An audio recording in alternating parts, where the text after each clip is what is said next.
On the one hand, the idea of comparing a humble Nissan with the mid-engine slice of German exotica that is the Audi R8 V10 Plus seems at the very least a touch unfair.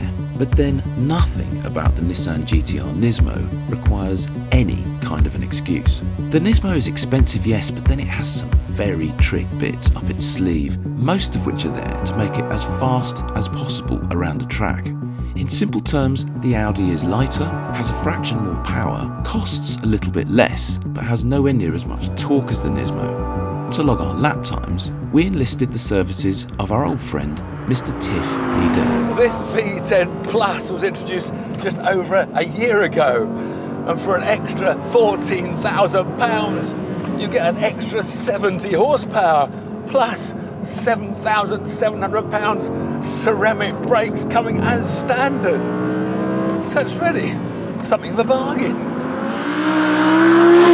You get a little bit of a carbon rear wing, and you get a carbon bulkhead behind me and transmission tunnels. So it's a little bit lighter and definitely quite a lot faster. But whatever power it's always got that lovely normally aspirated V10 singing away behind my ears. The flappy pedals, the twin clutch 7-speed working away. Lovely rev counter in front of me, red line at 8,500 revs, speedo in the middle. The steering's actually quite light but very positive. It almost turns in too sharply if you go in a bit aggressively. I put all the settings in a dynamic mode, so that's sort of fast engine mapping, stiffer suspension, quicker gear changes.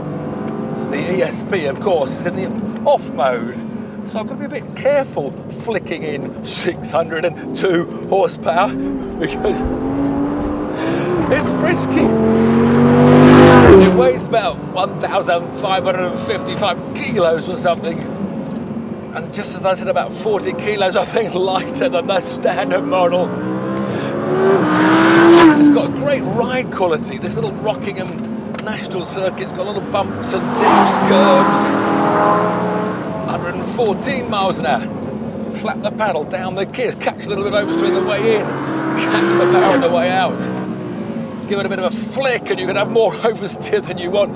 It actually feels like it wants to suddenly break away before you can get it back on the straight and narrow. The seat's not holding me as good as I'd like, as I'm sliding out of it. Come here, boy, understeer. If you go in a bit neater and understeers, if you get a bit aggressive on the turn in, you can oversteer a bit more than you want. Come on. Feed it in, feed it out, feed it in. Traction. Oh, I just love this V10, 8,500 revs. Oh, surely that Nissan's gonna have a bit of trouble beating this.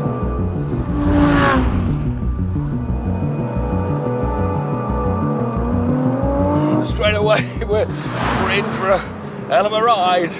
Classic GT-R feel to it, like a teenager pumped up on steroids. It's fidgeting around, it's active all the way.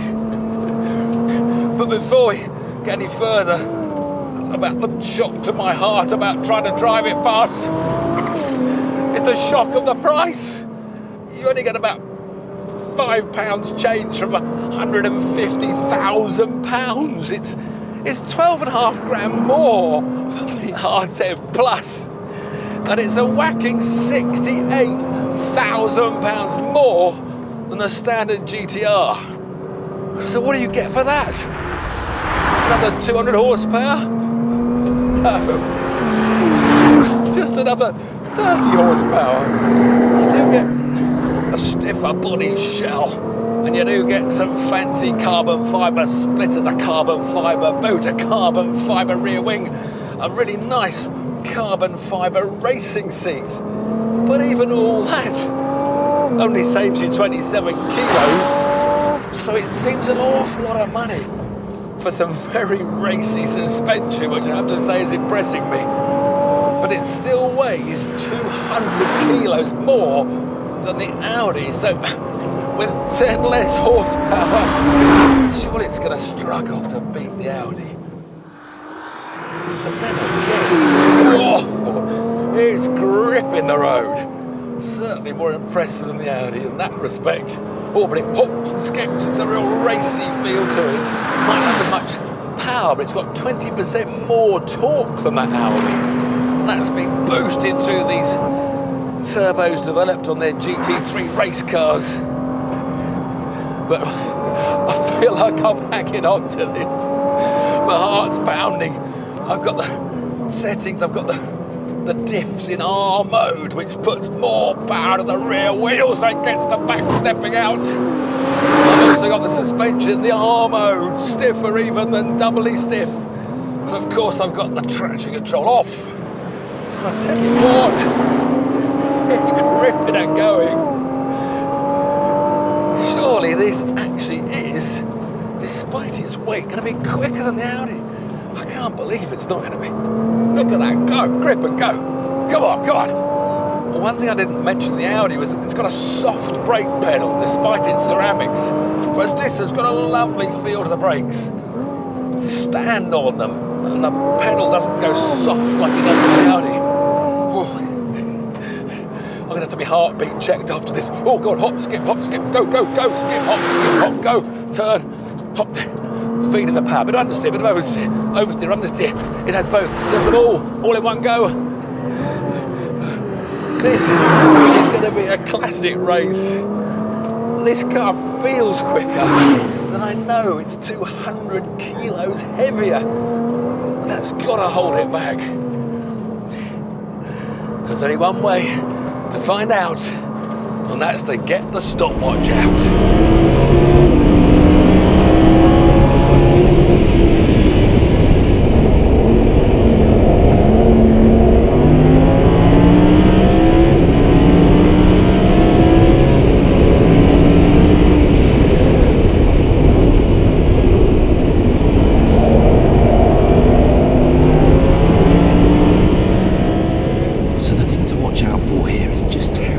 Busier Tiff is at the wheel of the Nissan. You can see that he's having to muscle it a lot more than in the Audi, but the results very nearly pay off, because although it's more of a wrestling match, the GT-R is still very quick.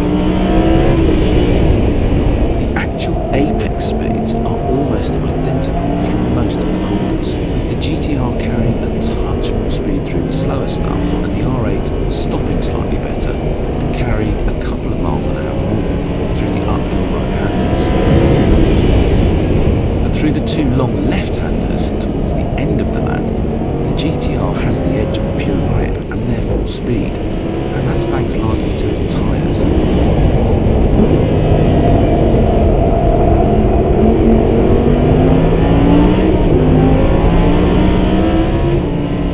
And by the time they get through the hairpin and cross the line, the Nismo is beaten. Shock horror by 1/10 of a second.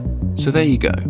With our old mate Tiff at the wheel, the Nismo is a right old handful, as you can see.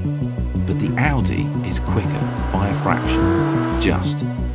So cheers Tiff, thanks Audi, and well done to the lunatics at Nismo, who continue to produce some of the maddest, but also the fastest cars that money can buy.